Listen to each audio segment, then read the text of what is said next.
The broadcast is now starting. All attendees are in listen-only mode. Thank you very much for joining us for our webinar today. My name is Deirdre Mason, and I am with the Association of State Drinking Water Administrators.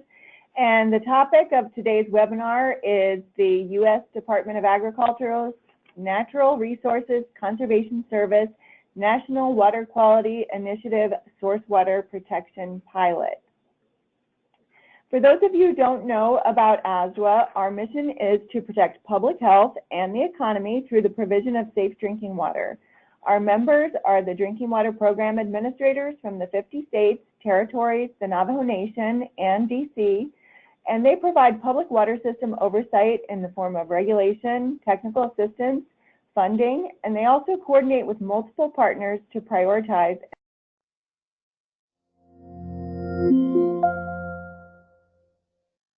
Source Water Protection Readiness Pilot that's set to launch in fiscal year 2019 to offer tips and perspectives for state source water protection programs on how to collaborate with NRCS state conservationists, state clean water programs, and local partners on projects for this NWQI pilot, to provide an example of an NWQI source water protection project proposal being developed in Connecticut that highlights the value of collaborating with each partner. Our presenters today are Dee Carlson and Martin Lowenfish from USDA NRCS. We also have Erika Larsen from the Nonpoint Source Management Branch at EPA's Office of Water, and Tom Morgart, who is the NRCS State Conservationist for Connecticut. A few housekeeping items. After the webinar, please note that a video recording of today's webinar will be made available for viewing on ASWA's website within the next few days at this link. And please type your questions into the box on your webinar control panel. We will not be taking verbal questions, and you may type your questions in at any time during the webinar. We will answer questions after all of the presenters are finished speaking. So for our first presenter today, we are going to have some introductory remarks first from Astor Boozer, who is the Western States Regional Conservationist with the USDA, and then Dee Carlson from NRCS and Martin Lowenfish will be doing a presentation. So Astor, are you ready to go? Yes, I'm ready, Deirdre. And thank you very much, and glad to have everyone on today. We definitely want to say thanks to our folks with the Association of State Drinking Water Administrators and you guys across the nation with EPA and local source water utilities, and folks that are looking at safe water and opportunities we have around the nation to continue to provide that. So from NRCS's perspective, we want to take this opportunity to, share some time frame and some opportunities as we, as a unit, work together to try to address this here. As Deidre was mentioning, our pilot that we're working on, our source water pilot that we are rolling out this year for utilization in fiscal year 19. The expectation is that we have a collaborative opportunity between folks there around the countryside, source water and EPA, with our state conservationists. I was fortunate to have an opportunity to sit in and present at one of the source water meetings in Idaho back here a month or so ago, and met quite a few folks. But the opportunity is great, and as you have a chance to reach out to your state conservationists, they've been made aware of this great opportunity. They're aware of the process. Feel free to reach out to them anytime, and they'll be glad to share information and utilize this pilot to really establish a great opportunity that we have across the nation. Other RCs are just as engaged as I am, and we're a resource to you as well. So I will stop there and get the opportunity rolling for the presentation that Martin and Dee Carlson will take from this point. So Martin. All right, thank you, Esther. And building on what Esther said, we're really excited to engage with this important group of stakeholders for clean water. We are going to be talking about National Water Quality Initiative, and it's an effort we've had in place since 2012. We've had some great success, which we will be able to talk about later on. And we have recently been able to take the opportunity to expand the scope of NRCS to source water protection, and which is why, again, we're really excited to talk to this group, and thank you for ASWA for hosting us. Next slide, please.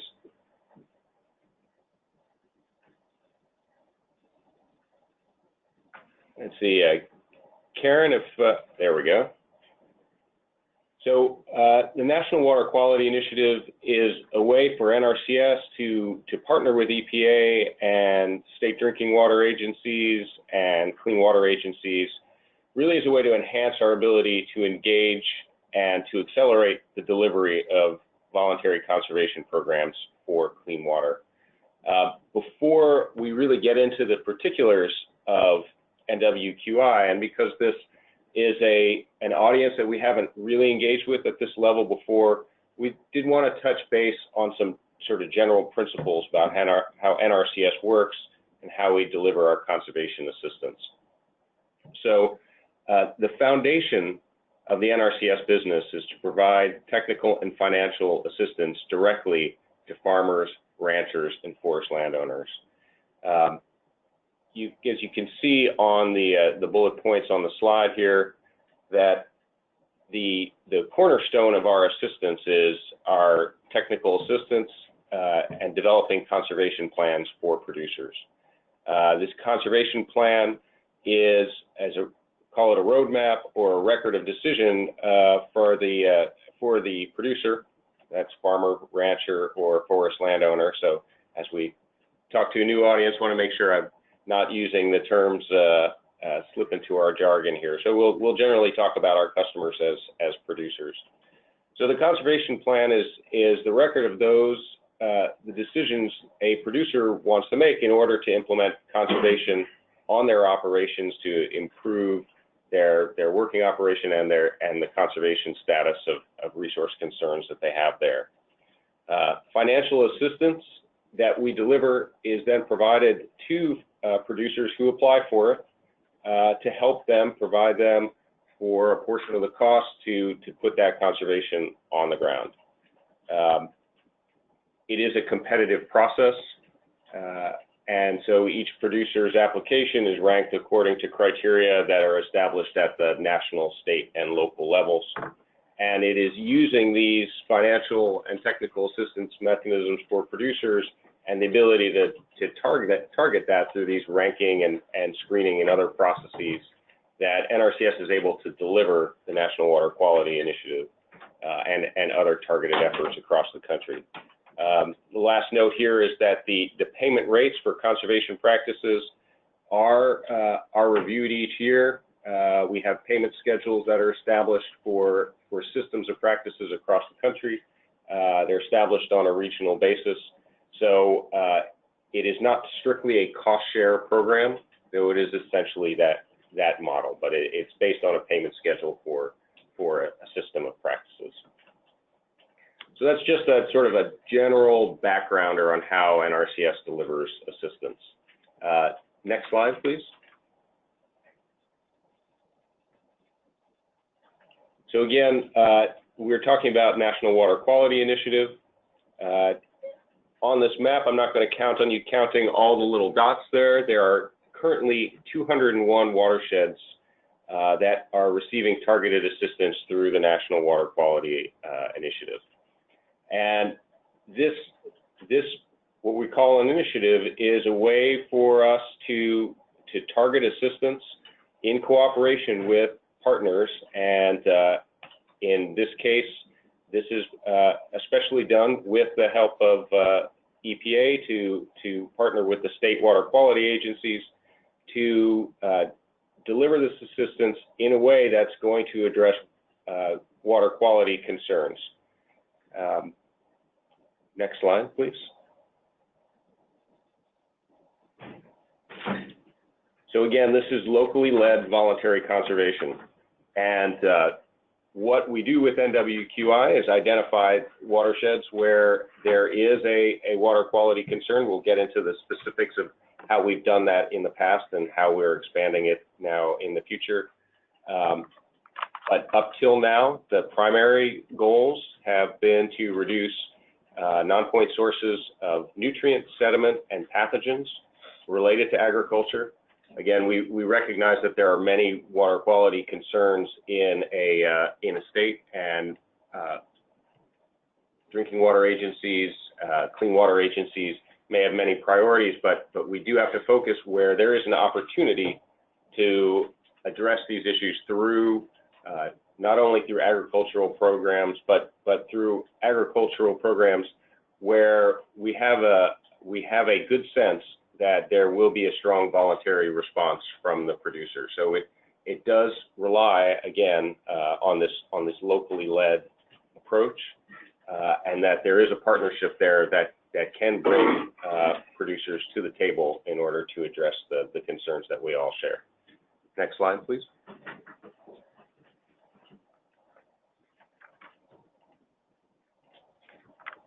All right, so watershed selection is how we identify. Sorry for a second. The NWQI has been targeted up till now to small priority watersheds. The process is driven by the state conservationist, and the state conservationist is the lead NRCS representative in each state. The state conservationist has specific authority to consult with and obtain advice from the stakeholders and partners in the state in which they operate, and this is no exception for NWQI. So the state conservationist, in collaboration with the up till now the clean water agencies and and other conservation partners, identify those areas where there is a water quality concern and where we can effectively target our programs. And as we've stated, the watershed up till now, we're limited to those where there is an impairment under the Clean Water Act, or it has a TMDL, or it has been identified as one that's threatened with impairment, or is what we call critical, or in other words, contributing to an impaired water downstream. What brings us all together today now is that we are expanding and the NWQI to include source water protection areas, to include groundwater as well as surface water. And we are in this pilot. Dee will talk more about the criteria we're using for this, but we are now rolling this out in a pilot phase to really identify the best path forward to effectively address source water concerns. All right, next slide, please. So other considerations that we have in selecting watersheds, or now what we'll talk about, the source water protection areas, is that there will be sufficient technical capacity and producer interest to warrant the long-term investment of our voluntary conservation fund. So we need to have the ability, either with our own staff or with partner staff, and have assurance that there is significant producer interest to put enough conservation on the ground to achieve outcomes for water quality. As we said as well, it is not just the willing participant, which I've emphasized, but there just must be enough agricultural producers in watersheds. This is often more of a concern in Western watersheds, where there are many fewer operations in a given watershed or in a given small watershed, but certainly in consideration as we go forward.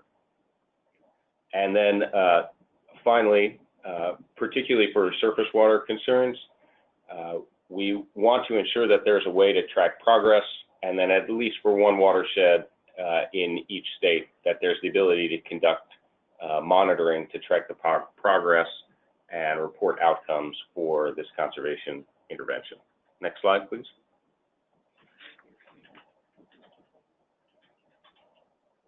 All right, as we've talked about this pilot and we've talked about the history of NRCS or of NWQI, we've kicked this off at 2012, and we have been taking an adaptive approach to the delivering the initiative. And we've had a chance to grow and be more effective in partnership, particularly with EPA here in Washington, D.C., but gathering the feedback from all states on the water quality agency side, as well as our conservation partners. So in 2017, last fiscal year, we essentially doubled down on the planning aspect and piloted what we call our Readiness watersheds to create an on-ramp to better ensure that we'll have success when we're able to provide additional financial assistance and deliver on measurable outcomes. That phase was piloted, as I said, last year, and it is now being mainstreamed in 2018. It is the normal way of doing business. And now what we have announced recently, our Undersecretary at USDA has announced that NWQI, not only will it continue through 2023, but that all watersheds by 2020 must have what we're calling a watershed assessment. That is essentially a roadmap to success, including the identification of critical source areas for constituents of concern. And that will be our normal way of doing business for NWQI. Plus, he also announced this expansion to include source water protection. And with that, I will kick this over to Dee, who can provide more information about the changes that are going in place for the upcoming fiscal years 19 through 2023. Okay, thanks, Martin. Can I have the next slide, please?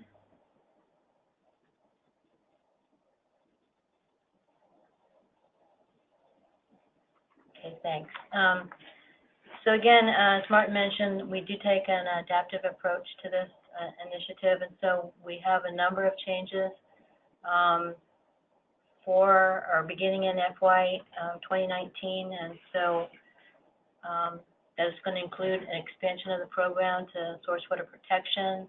As Martin mentioned, we're going to be requiring that all priority watersheds or priority source water protection areas have assessments in place, and that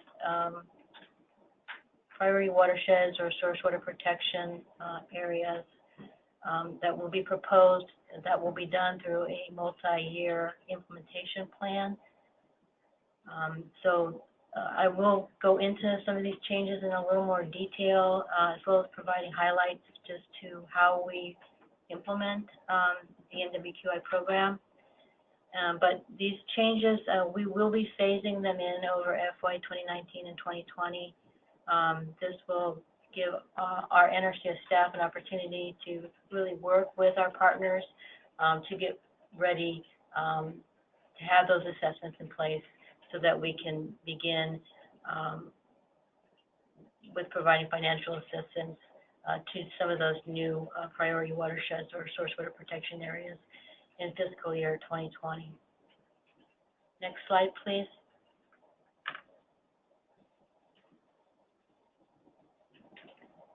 So this NWQI expansion to the source water protection is probably the change that the ASWA members will be most interested in.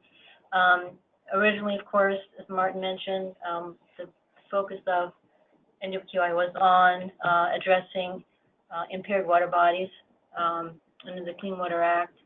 In FY 2015, we provided special consideration for watershed selection in NWQI if it was also addressing source water protection or drinking, or it was the source of drinking water. And so for this FY 2019 and this pilot, we will be addressing source water protection. That includes both surface and groundwater sources. We had input back from both NRCS staff and our partners that, they wanted to be able to use NWQI to address source water protection, especially for groundwater, because this was not something that we could originally address through NWQI. So that will be beginning in FY19. Source water protection areas can be selected independently of NWQI watersheds that are going to be selected, for the traditional surface water, addressing those impairments. And the source water protection areas that are proposed should have a source water protection plan in place, and that should delineate the source water protection area that's going to be proposed. Next slide, please.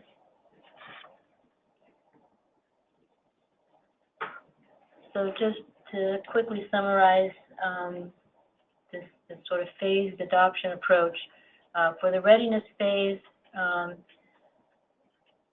with the phased adoption, we're placing emphasis on the readiness phase for FY19 so that states can be prepared for FY 2020 when all proposed watersheds or source water protection areas will have to have assessments in place.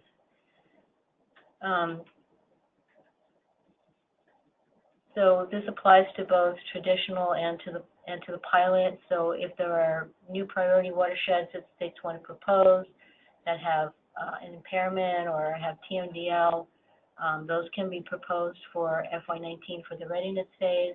The same with the source water protection pilot. If there are priority areas that states want to propose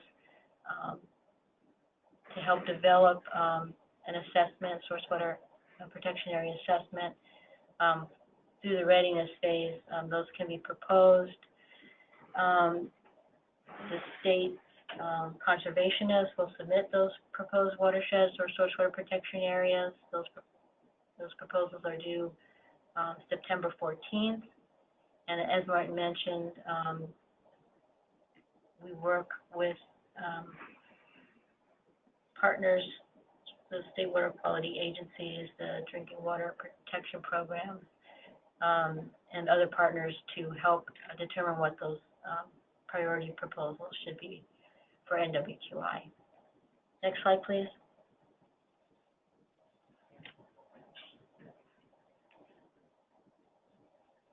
So one of the changes, again, was the requirement of this watershed assessment. Just quickly, these assessments will complement any existing watershed plans or source water protection plans that are already in place. The primary goal of these assessments are to help us guide and further target our conservation work. And we also want to have strategies in place that are based on these assessments that help target landowners for outreach in the selected watersheds or source water protection areas. Next slide, please. So just a little detail on these assessments. We have specific guidance for watershed assessment, and we have separate guidance for source water protection areas as well. Again, these assessments complement 319 plans, other watershed plans, or source water protection plans. And they just assure that the analysis for the agricultural land uses is done at the appropriate scale that help us identify and cite the right mix of conservation practices. Typically at the watershed level, we're going to be doing those assessments at the HUC 12 scale. As Martin mentioned, it's important that we identify those critical source areas within the watershed or within that source water protection area to help us really further target our efforts. Establishing goals for water quality improvement and developing specific ways to help measure that progress towards meeting those goals. Outreach strategies, again, especially for those identified vulnerable acres within the watersheds or the source water protection areas, and just that these assessments don't have any required format. We realize that some of the required elements in these assessments may already be available in other planning documents, and so we don't want anyone to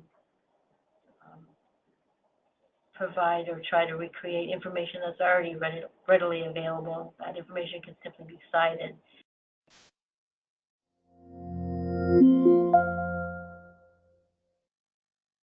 So then we have the implementation phase of NWQI, which is basically when watersheds are ready for financial assistance. Right now, as Martin said, we have 201 watersheds that are currently approved for NWQI.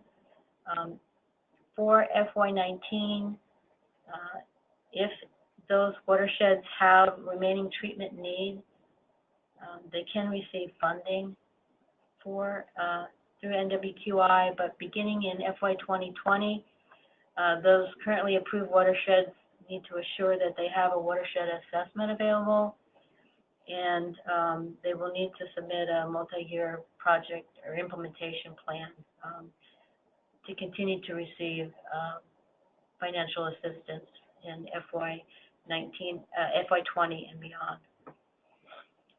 We also have some current readiness phase watersheds that will be completing their watershed assessments by the end of this fiscal year. So those watersheds can move forward and provide a multi-year proposal for financial assistance funding in FY19.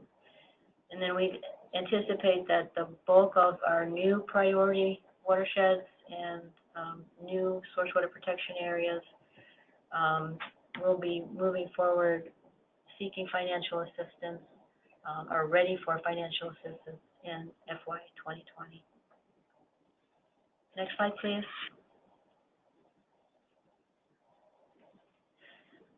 So again, as Martin mentioned, funding assistance for NWQI comes through our Environmental Quality Incentive Program, or EQIP, that goes directly to landowners for implementation of conservation on the ground.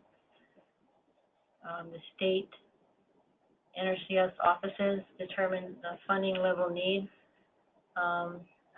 for the watersheds or the source water protection areas. And again, that's based on, or should be based on, the assessments that have been completed. Those assessments will typically address what types of practices will need to be implemented, how much is going to be needed, where they should be placed, et cetera, in order to help develop the funding need within those watersheds. And then again, beginning in 2020, there will be multi-year budgets that will be developed to help capture the long-term needs for these watersheds or source water protection areas. Next slide, please. The multi-year implementation plan, this was a new change for NWQI. We have used the long-term implementation plans for our Mississippi River Basin Healthy Watershed initiatives, and now we will be using it for NWQI as well. This is a way for us to really focus and commit funding for these longer-term efforts in watersheds or source water protection areas. Given the technical assistance that's going to be available, the level of producer interest, that will help us develop these multi-year budgets in order to determine what we can accomplish over the next 3 to 4 years. The implementation goals and the likely outcomes of conservation implementation can be captured through the interim metrics that will be described in these plans, as well as, again, the identification of the critical source areas will help us target our efforts for maximum water quality improvement. Next slide, please.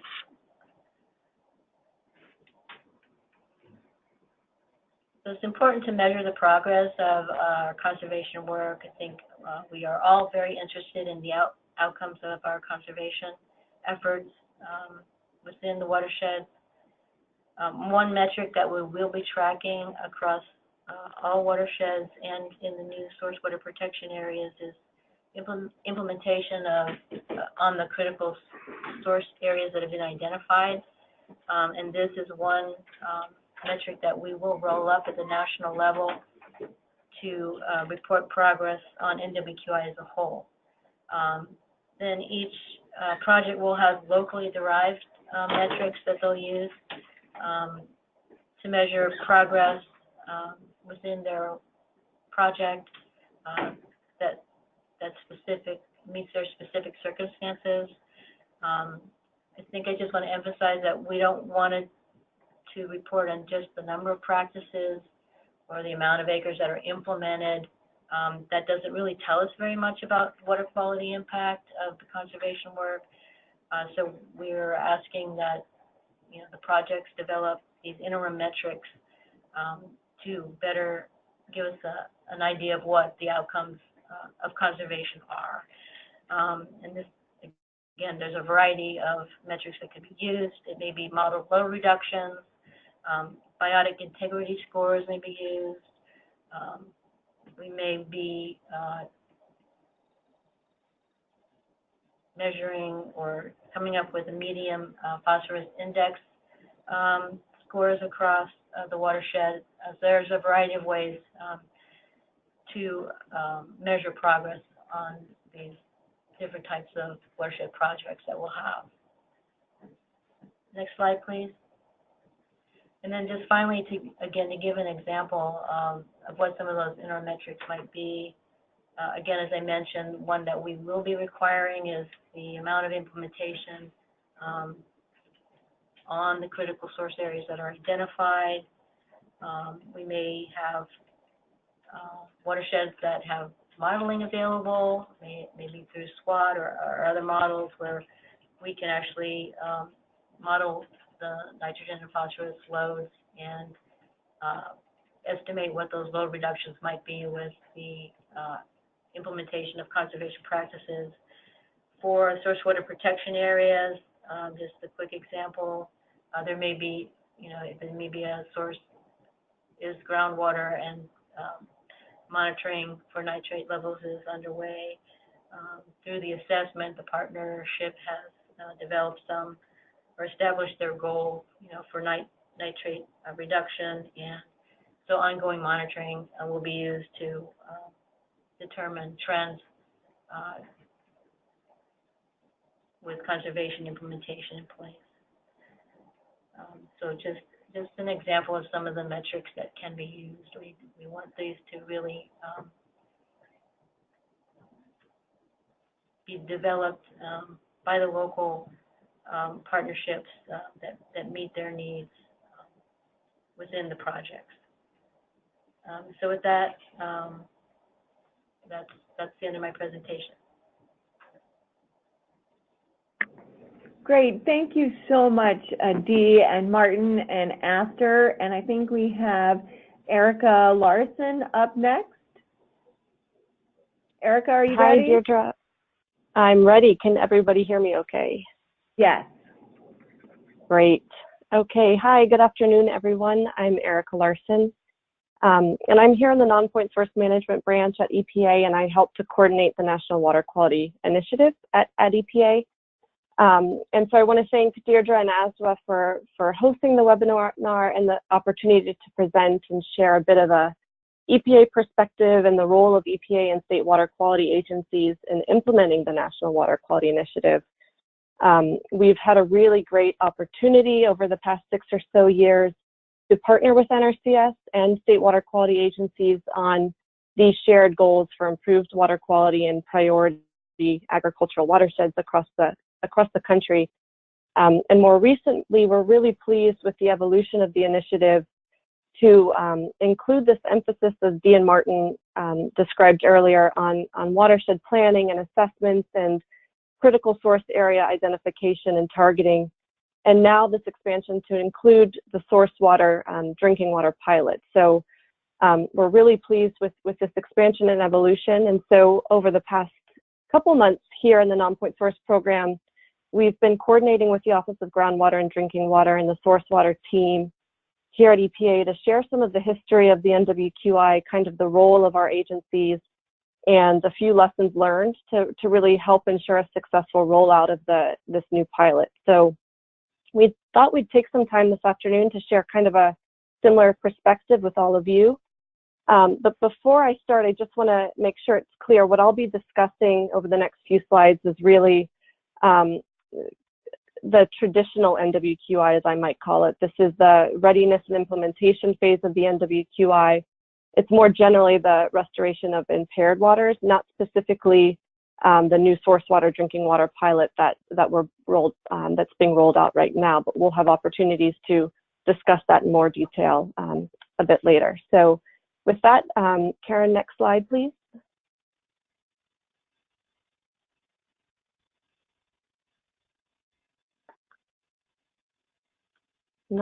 There we go, thanks.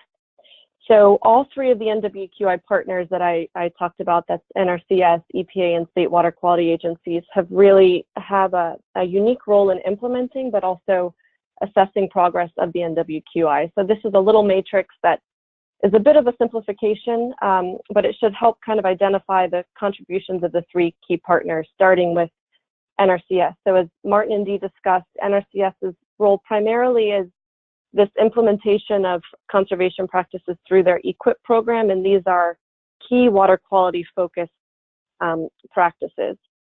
NRCS headquarters also ultimately selects the NWQI watersheds, and they do this on an annual basis through the release of their bulletin, and I hope many of you have already seen the bulletin that was released by NRCS at the end of May.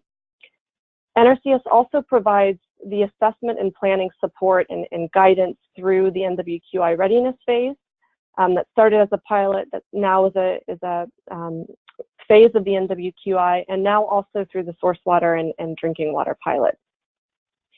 So over the past few years, EPA's role has really been to help facilitate and coordinate the collaboration between the state water quality agencies and NRCS. So, ensure that states are on board with the watershed changes, and we're involved in the consultation and selection of these priority watersheds. They also support the use of 319 funds for a variety of activities in these NWQI watersheds. We'll talk about the monitoring components in a couple slides, but that also can include watershed planning and assessments, outreach, some conservation practice implementation, and also we provide guidance and technical support on the monitoring efforts and watershed planning. So the state water quality agencies have a really key role in the NWQI through their focused in-stream water quality monitoring efforts. Again, I'll discuss that in a bit more detail. Also in the selection of the NWQI watersheds each year, and then the direct use of the 319 funds for a variety of activities that I just described. And then all three of these NWQI partners have a role in assessing progress. And so we report annually through a NWQI progress report that we share with NRCS, the state partners, local partners, and OMB. And as Dee kind of described earlier, we've developed a set of short-term and long-term metrics to gauge progress of the initiative, but also to identify challenges and opportunities for improvement, which is really important in moving the NWQI forward. And so each year we ask the states a series of questions related to those metrics, and we roll them up into an annual report. So, as this program is rolled out, the new source water pilot will begin to identify and carve out the roles of new partners and new opportunities in the NWQI collaboration moving forward. So next slide, please.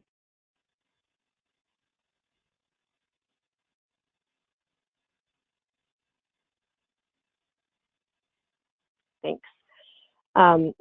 Okay, so this slide really illustrates some of the key principles that increase the likelihood of measured water quality improvement, and this is really documented through USDA, through land-grant university, EPA science. Many of you are probably familiar and use these concepts very frequently, but you know, we know that in order to improve water quality through agricultural watershed projects, the watersheds need to be small, so at the Huck 12 scale.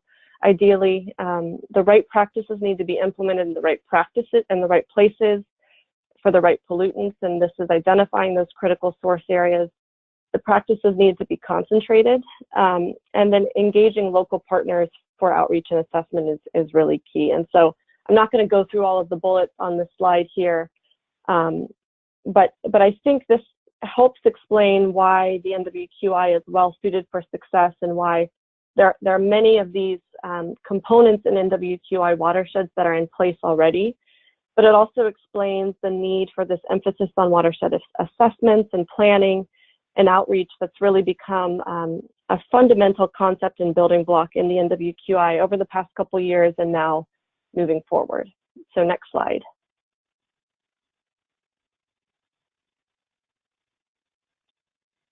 Okay, so I've briefly discussed the role of NWQI monitoring, but this is really a key component of the NWQI, and state agencies, state water quality agencies, have the lead on this effort. So our 319 guidance has required states to monitor for water quality in at least one NWQI watershed per state, and the overall goal is to assess the impact of NWQI conservation practices on water quality. Effectiveness monitoring for non-point source pollution is very complex. The conditions are dynamic in the watershed, and because of a variety of other factors, the monitoring objective is really to document water quality changes above and beyond what would occur with natural variability in the watersheds. And so through our guidance, we've encouraged states to use their existing monitoring programs and protocols to conduct this focused in-stream water quality monitoring. So I briefly talked about our annual NWQI report. I'm going to dive into some preliminary results on that because earlier this spring, this year's NWQI report, we're really interested in the monitoring component.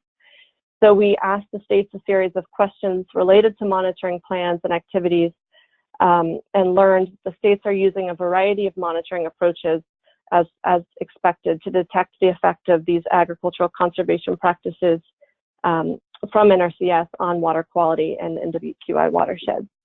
So the majority of states do use kind of a multi-station long-term trend. Some states use a single-station long-term trend. And then there's also some states that report on a variety of multiple approaches for their monitoring activity, which can include impaired or an upstream, downstream, or even a water quality standard attainment type of monitoring design. So again, a variety of monitoring approaches used in this monitoring effort.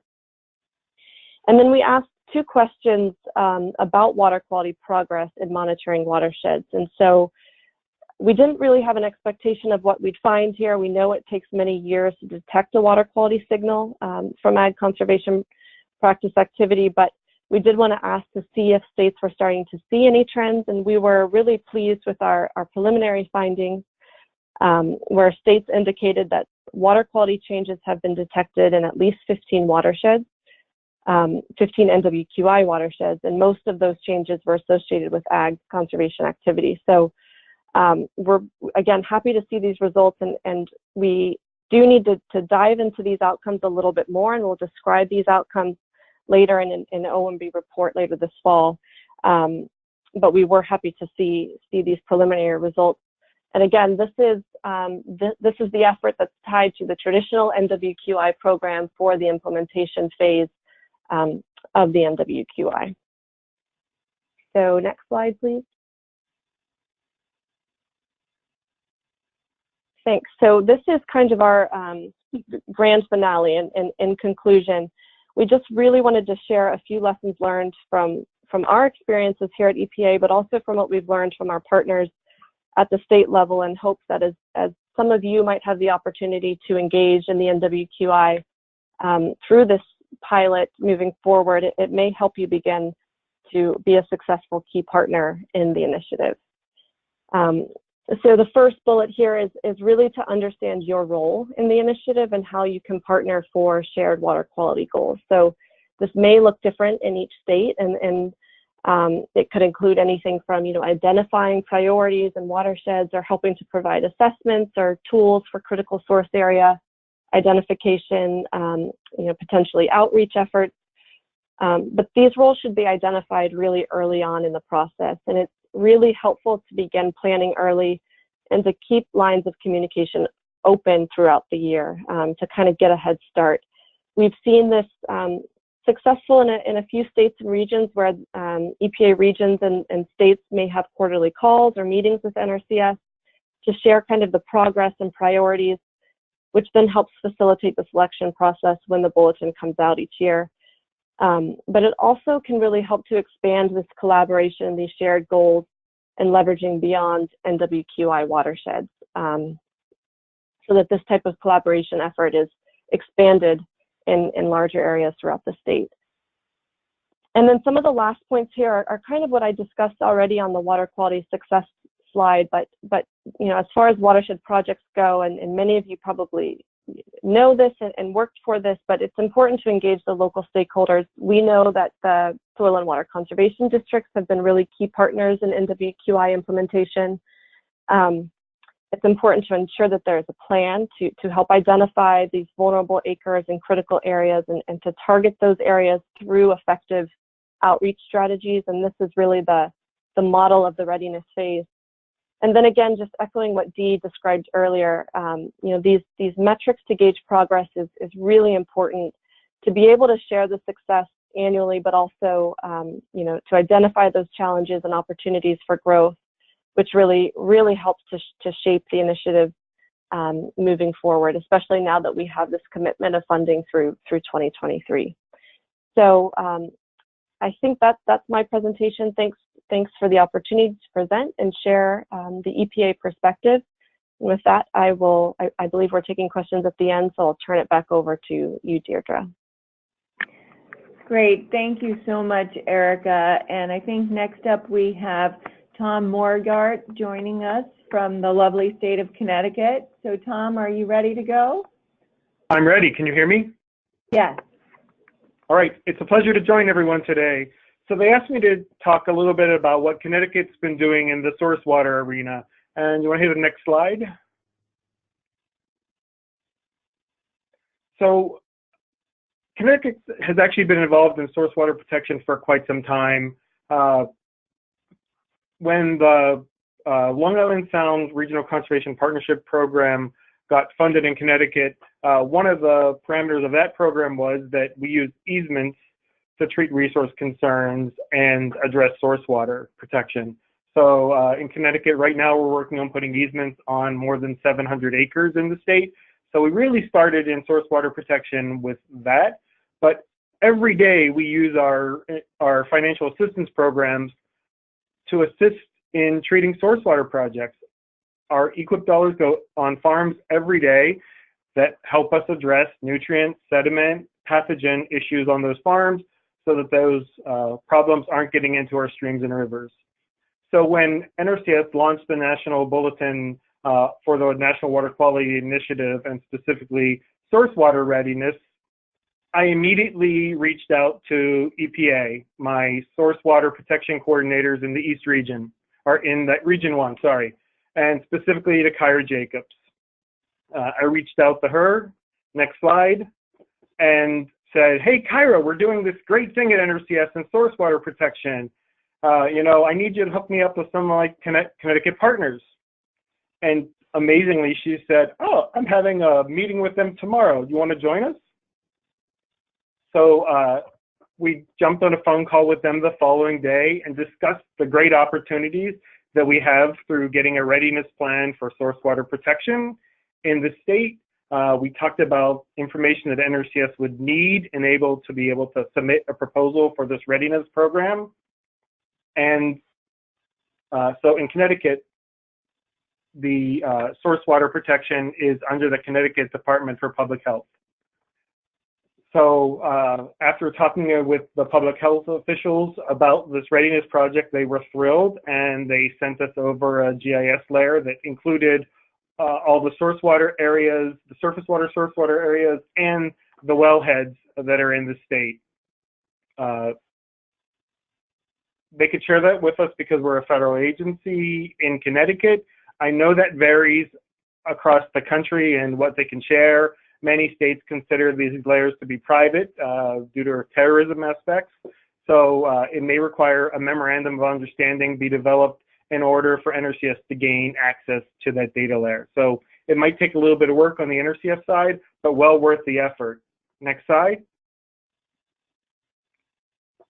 So once we had that data layer from the health department, we began to analyze where these source water areas were in the state, and we're using our traditional layers that NRCS has access to. So land use layers, cropland, forestry. As you can imagine, urban is a big issue in Connecticut. And then we looked at some other layers that we have. So of course, the 303D list for ag impaired watersheds.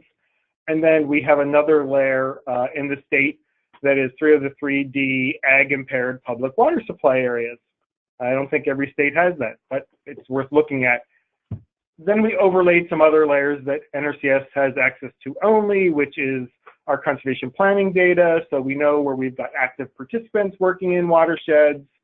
That came out of our IDEA database. And then we overlaid financial assistance data on top of that to see where we had a really willing base working, rapidly implementing conservation. So we knew we had a very engaged, willing set of producers in the area. Next slide. This is a picture of our 303D ag impaired watersheds. As you can see, a fair bit of the state has some ag water impairments. Next slide. This is that slide you're going to have to ask your state. This is the public water supply layer, which I can't share with you because that will identify where these public water supply areas are. So you're going to have to work with your state agency to get access to this kind of a data layer if you don't already have it. Next slide. So Connecticut is a challenge. So if you look at this land cover layer, you see all that red that's on there. Connecticut is a very urban state along the coast. This is when we reviewed all of our projects. This is the watershed that we're actually looking at working in. So what I want to say here is, you see all this red and you immediately say next watershed, but that's not really the case. The intake for this water supply is very far up in the watershed, so the water is not really affected nearly as much by the urban areas that are present. That's where most of the ag operations are at, is in the northern portion of there. Plus there's a large amount of forestry in that section of this watershed. So at first glance, it looks like it's an urban watershed, just move on to another one. But I really encourage you to work with your water supply authorities to figure out where their intakes are. If you're working on surface water, where their wellheads are, if you're working on groundwater, so that you don't really jump over a watershed that has a lot of potential like this one. Next slide. So we analyzed those layers and came up with this short list of 2 source water areas where we might want to proceed in developing a readiness plan. And then we sat down with a group of the state office officials and said, you know, what else can we bring to this? So we really looked at what's that local knowledge, the willingness of producers to participate. I think Martin said the other thing that's really important is the number of ag operations that are out there in the watershed. If you have one producer that controls all the ag land in the area, you can work with them once until they hit payment limitations in our financial assistance program, and then you're kind of on hold with them until a new farm bill hits and they have more payment limitations. So we look for having a diverse set of producers in the watershed. This watershed has that, and different types of agriculture that are happening there. We also look at staffing factors inside of NRCS. Do we actually have the staff to, once the readiness plan is developed, and ready to implement, we go to financial assistance. So we have the staff to actually implement all that financial assistance and outreach that's going to be needed in that watershed. We then go on and use Google Earth to ground truth the current conditions. Our data sets are sometimes a little older than we would like, so we go and we actually look at Google Earth, zoom in to make sure that the properties we thought were ag in our original assessment are still ag, and that there have been no changes in that land use. As you can imagine, Connecticut has land going to non-ag in a pretty routine basis. And then we're looking for changes in agricultural use. So there's a lot of our dairy farmers right now, due to the low price of milk, that are going out of business. And the face of agriculture is changing in Connecticut. So much of that land is changing over to some different type of production. So we know there are more vegetable producers, there are more people who are growing hay in the state than there have been in the past. So change is always happening. We want to make sure we know where and what's happening in the region before we select it as a watershed we're really interested in. Next slide.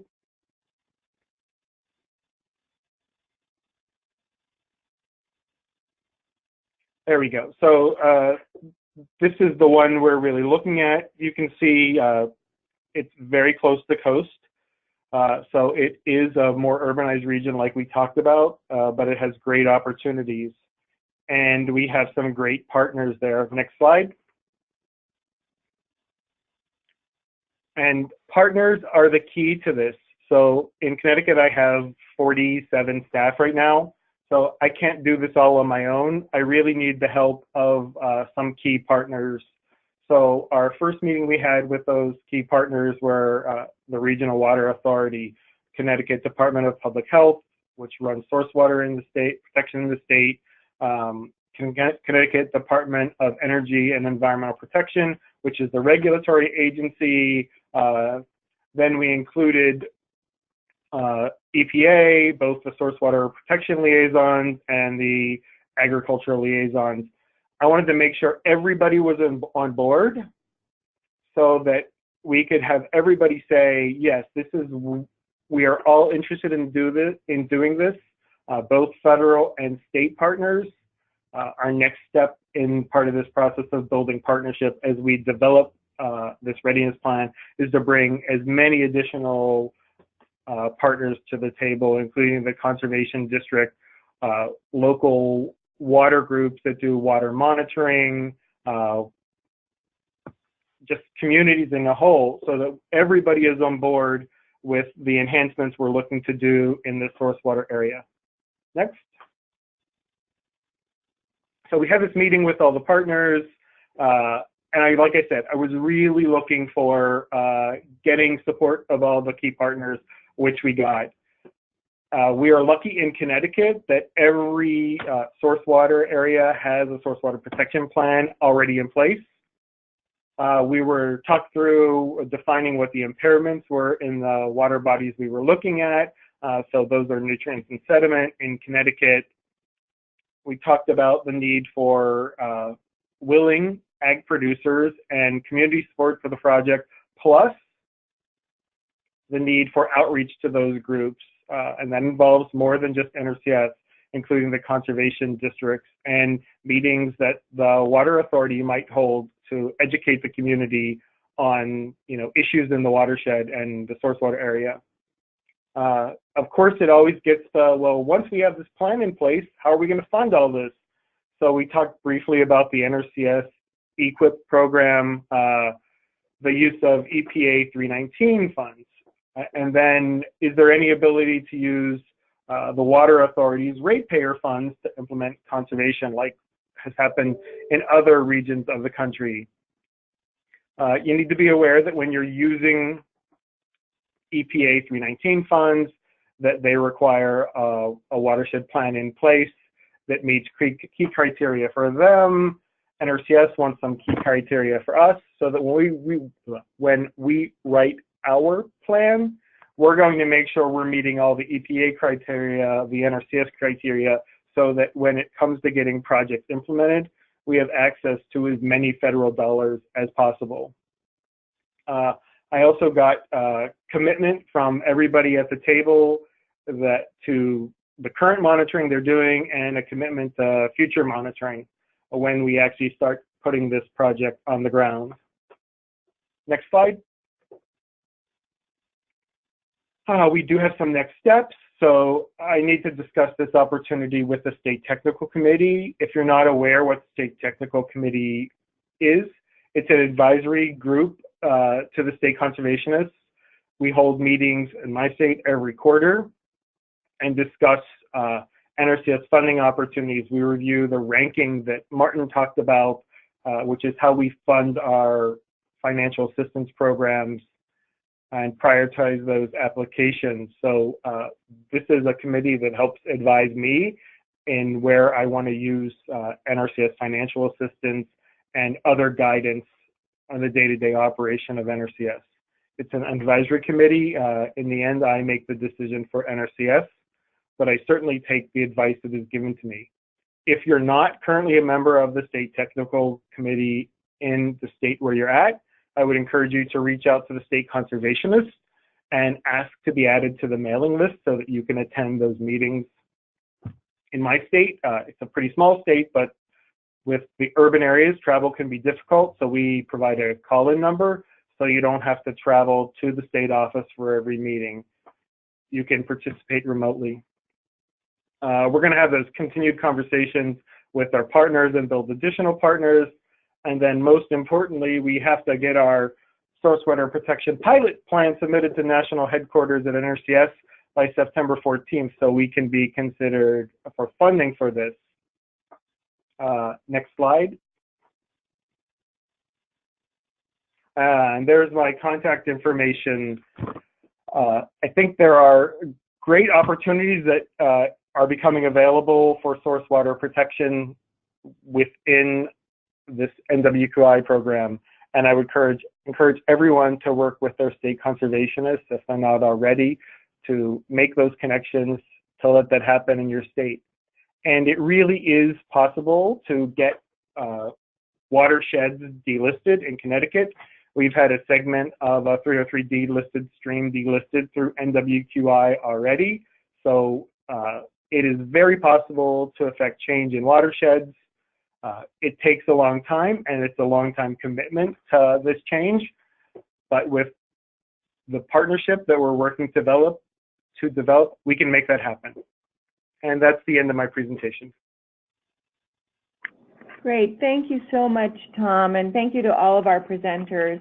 And in addition to our presenters, we have Karen Worth joining us today from EPA's Office of Groundwater and Drinking Water, who will share some helpful resources and facilitate the questions for our presenters. And we also have Lynda Hall, who, in addition to Erika, Larsen, is with EPA's Office of Wetlands, Oceans, and Watersheds, and is also available to help answer questions. So with that, I'll go ahead and turn it over to you, Karen. Great, thank you, Deirdre. And I just want to say again, on behalf of EPA, Source Water Protection Team, thank you again to everyone for participating today. We are very excited about this opportunity. I think it's something that we in the source water protection world has been looking forward to for a long time, for an opportunity to collaborate with our NRCS colleagues. So we thank you very much for this. And I think it's an exciting opportunity for both of our programs to kind of communicate some of these shared goals that we have, both for water quality and how those water quality improvements also benefit public health protection. So I think that's an exciting thing and is certainly an asset, as particularly with, as we've just been hearing about, as you're communicating your outreach strategy, that you have that shared benefit of public health protection. And I just want to echo also the, as Tom pointed out, one of their partners at the table are the drinking water utilities. I think they are a super valuable partner. It's not a requirement, obviously, but I think just to reiterate the value that they also bring to the table along with the state drinking water programs. You know, I think that they'll be a huge asset in helping understand the needs when it comes to source water protection, and help with those outreach strategies and help you communicate success through either both quantitative as well as qualitative. You know, the drinking water utilities is going to be monitoring their source water and have a pretty close, you know, finger on the pulse of any changes and improvements. And so I think that they would be a great asset for you to be able to communicate those improvements as well. So, you know, some of it might be actual data water quality improvements, but there might be some qualitative that is, you know, reduce chemical needs for treatment or increased filtration life and things like that. So I think they're a great asset. So I just encourage you to do that. Here's some resources that we've pulled together for those of you that are thinking about doing this. The Source Water Collaborative has a number of resources. Links are here. And then obviously the NRCS website has the NWQI information. If you're looking to reach out to your source water protection contact in the state, ASWA on their website has their contacts, as well as on NRCS's website, the state cons contact information.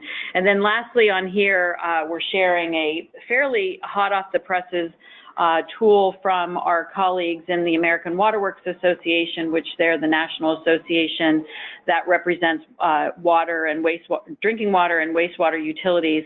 They've put together a great tool for their water utilities on how best to collaborate and coordinate with their NRCS colleagues across the country. And so it's just a great tool also for others to use for these purposes. Lastly, I just wanted to put all of our contact information up here. Feel free to reach out to any of us.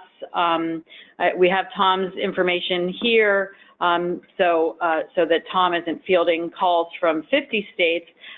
Just also encourage you guys to work directly with your state conservationists, and to remind everybody that the recording for this webinar will be available on ASWA's website. And so for your colleagues that have not had a chance to sit in on this, they'll be able to listen it later, and you'll be able to go back and refresh yourself on some of these resources and contacts. So with that, I'm going to, anybody, if you haven't already placed your questions into the chat box, please do so now. But we already have a number of questions, and so I'll go ahead and go through those. And the first up is for Martin and or Dee. Would this program apply only to municipal public wells, or what we call a public water supply or community public water supply? Or could participants consider non-community public wells, smaller systems, or cluster of impacted private wells as well?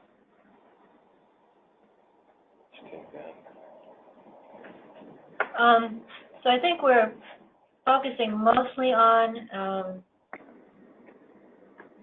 public water supplies, but because this is a pilot, we're going to be fairly flexible. So if you do have priority areas that you really feel you want to address that are, you know, perhaps sources for private wells, or not, you know, non-community types of sources, we'll consider those. Okay, great, thanks. The first set of questions, a number of them are for you guys, so here's another one. A priority watershed selected eligible for NWQI funding and support. Oh, I'm sorry, are priority watersheds selected eligible for NWQI funding and support? Note, there may or may not be documented impairments. Well, so let me answer what I think the question is there. So NWQI funds are targeted towards priority watersheds. And so we use that term sort of interchangeably, so that the NWQI funding goes to priority watersheds or these selected priority source water protection areas. We have a process by which the state conservationist consults with either the State Water Quality Agency to nominate those priority watersheds for them to be selected, and then they're added to this national list. And that list is on the NRCS website, and there are currently 201 of them. So I think that's the question, is maybe one of terminology. Priority watersheds are the ones that have been designated to receive assistance, and we have sort of further subdivided that to those readiness watersheds and implementation watersheds. Readiness ones are where are watersheds that still need some work to get to what we're calling an assessment. Basically, the identification of the critical source areas and an outreach strategy, other elements that can be supplied through other multiple planning efforts. And then once that watershed assessment is in place, then we move to the implementation phase, where that priority watershed gets the accelerated financial assistance. I hope that gets to the question. And was there anything on there that you think I missed? No, I think that's great. Thanks, Martin. Yeah, I think that's, some of these we're trying to tease some of the specifics out. And another question is, will NRCS do the watershed assessments? Well, NRCS doesn't have to do the watershed assessments. We can, and we do have a cadre of area-wide planners and people with similar expertise across the country, but really we're relying a lot on partners to contribute to these, or even to be the lead on these assessments. The standard is out there in our national bulletin. It is we are calling it an assessment that actually has a linkage to some of our national planning policy, but by calling it an assessment instead of an NRCS watershed plan, there's flexibility about how that checklist can be met. But getting back to the original point, NRCS does not have to be the lead in developing the assessment, and state conservationists and the national office, we often have funds available to help support partners in developing those assessments. We can't make commitments right now as to how much funding we have available, but we have provided funding for whether it's watershed groups or conservation districts to help, or other partners to help develop the assessments. Great, thanks, Martin. Also, just as a FYI, we've provided a really great example for a source water protection watershed assessment that is a really good example that was developed in the state of Nebraska that we provided to Dee. So I think Dee is going to, you plan on making that available through some of your resources as well. Is that correct, Dee? Yes, I mean, it is available at least to our NRCS staff on our NWQI SharePoint. And okay. They are free to share that with their partners who are interested in developing assessments or helping to develop assessments. Okay, great, thanks. And the next question is for Erika and or Lynda. Just somebody wanting some clarification. If Section 319 funding will be used for implementation, an EPA-approved watershed-based plan is required. Is that correct? Yeah, this is Lynda. I can start, and Erika can add if she likes. So yes, longstanding policy in the 319 program is that 319 funded projects are guided by a 9-element watershed-based plan for the very reasons described earlier in this broadcast in terms of identifying critical source areas and areas that are contributing significant loads, and then the practices that could be used to control those. So it's a great fit with NRCS's description and need for a similar kind of document for targeting practice areas.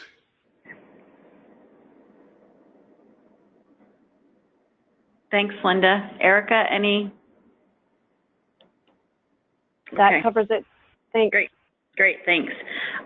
Okay, just the next question, I think this one will be for Dee, and I'm not fully clear on what the question is, but will multi-year budgets be required for existing pilot NWQI plans? We had to state goals regarding metrics and successes in treating the impaired areas. I work with somebody and am very familiar with the MRBI budgets. Not sure what that. Well, so yeah, for NWQI, the implementation plan will be very similar to what we use for MRBI. And again, the watershed assessment that's completed really provides most all the information that can be used to help with the development of that implementation plan. And for the multi-year budget, they should rely quite a bit on the assessment of what, the types of practices and how much of those practices are going to be needed to determine what they can actually accomplish with their staff and partners over the next 4 years. Great, thank you. I think this next question is probably for Erika. We talked about the monitoring requirements that the states have in the existing surface water monitoring, but the question is, would funding be available for monitoring of groundwater quality for some of those interim metrics?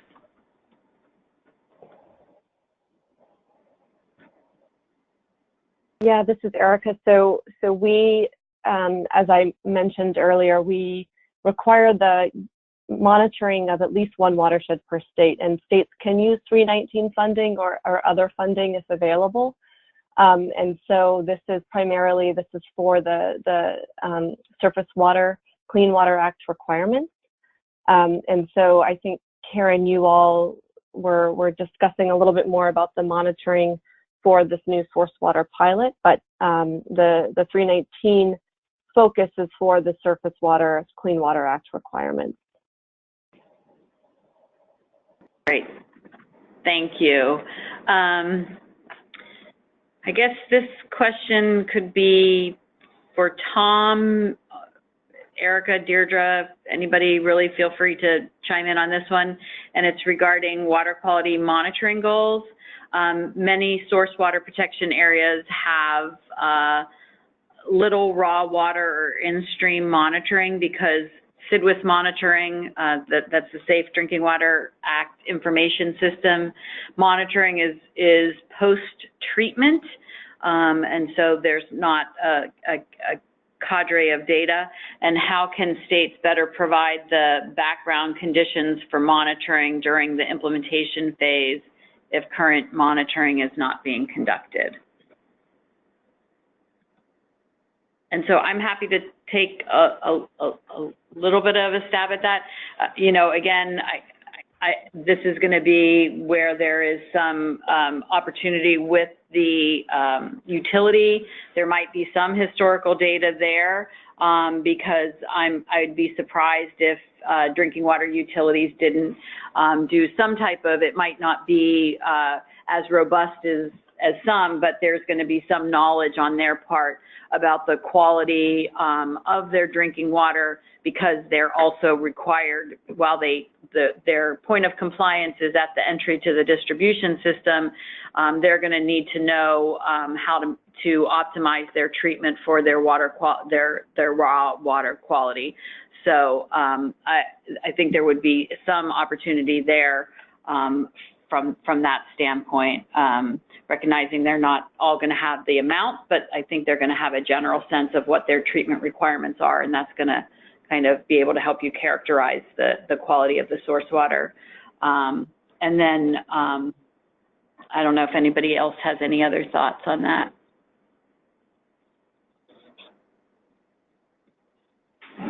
I think that the water utilities would also be valuable in being able to help you identify what some of those measures of the success would look like for them.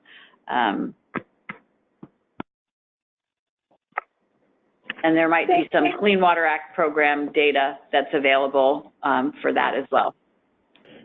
Thanks, Karen. This is Deirdre, and I would just echo what you said about working with utilities. You may also be able to work with some other local partners or your, as Karen mentioned, your Clean Water Act program to see if there's something that you could do to do some samples before the project starts. And in Connecticut, there are many watershed groups that do routine monitoring of our streams and rivers in the state. So they are a great source of water quality data. It will be, it may not be as sophisticated as we would like coming out of a water authority. However, it is a great baseline when there's nothing else available.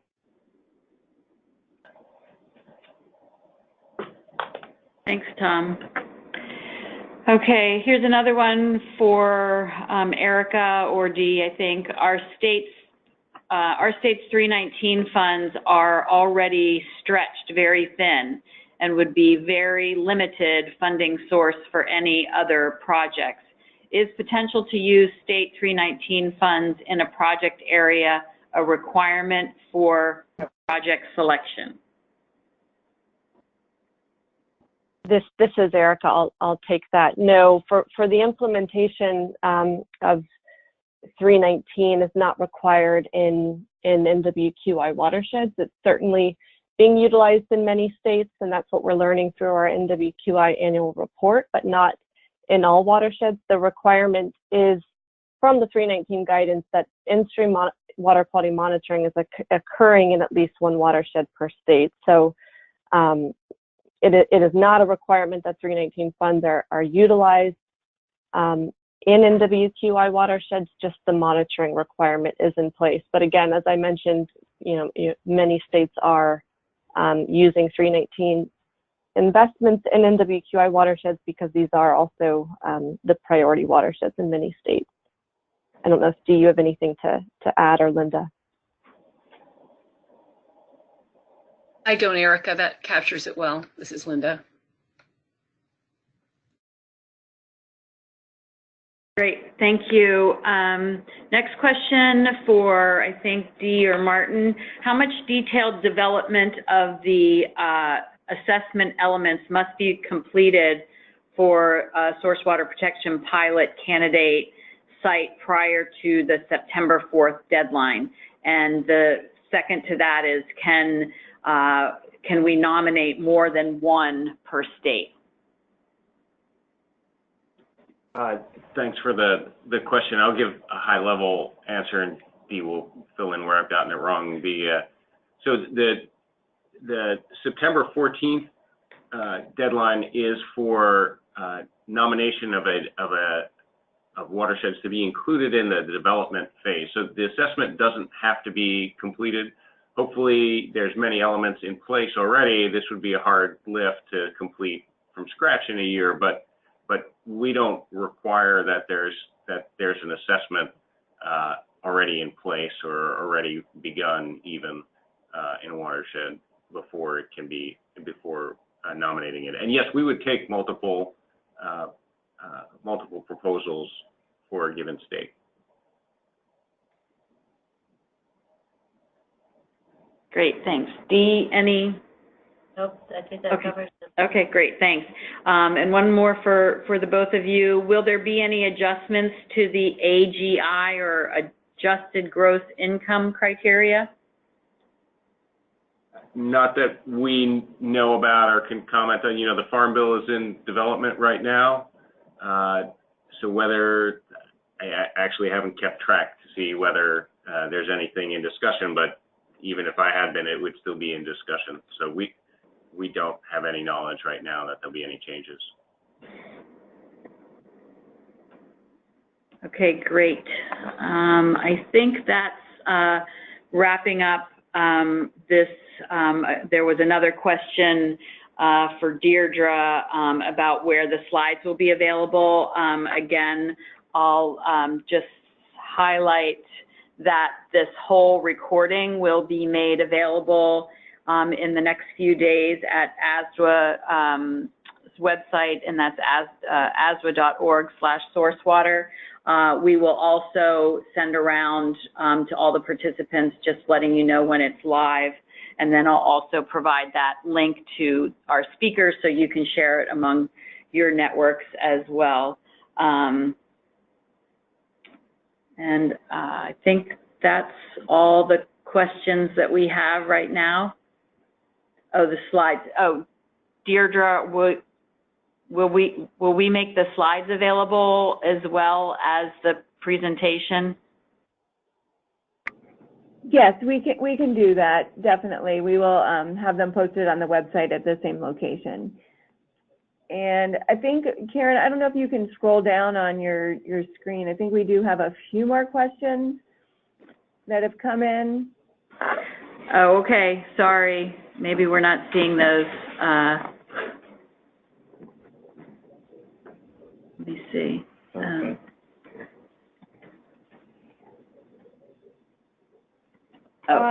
Oh, here we go. Sorry.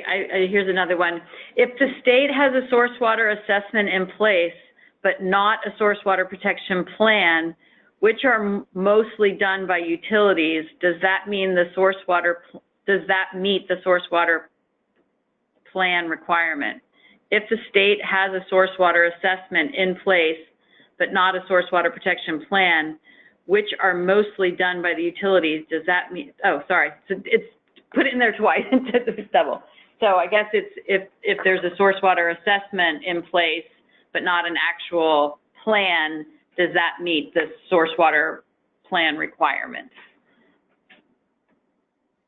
For the pilot, yes, as long as it delineates the source water protection area. Okay. We will be providing some flexibility to this because it is a pilot. Okay, another question is, what sorts of expenses are eligible other than water quality monitoring? I'm not sure.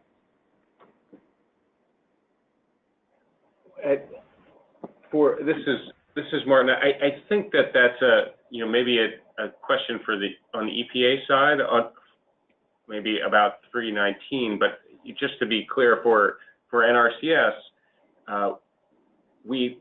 water quality monitoring is the one thing that we don't pay for, but we do pay for on-farm conservation practices like nutrient management, waste storage facilities, cover crops, buffers, practices that can be implemented on a farm. It has to be on private land for the most part. That can address the core concern that's influencing the water quality. And so I'm not sure that we're properly addressing the question, but certainly, there's a broad swath of technical practice standards that are available to address water quality concerns through that. It's if you wanted to look that up, it's the NRCS's Field Office Technical Guide has all of our national standards for practices and describes the gamut from like infield management practices to stream bank restoration and a broad swath that should be applicable to water quality.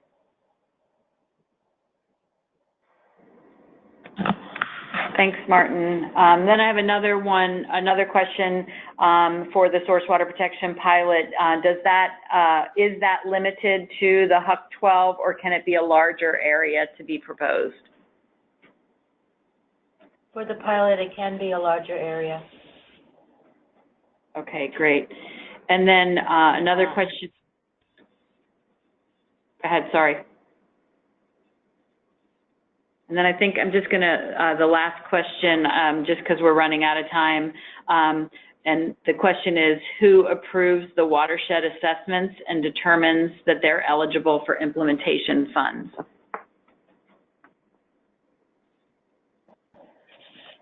So we don't have formal approval of the watershed assessments, but we typically will have staff from our Science and Technology division review those just to ensure that the needed elements are there.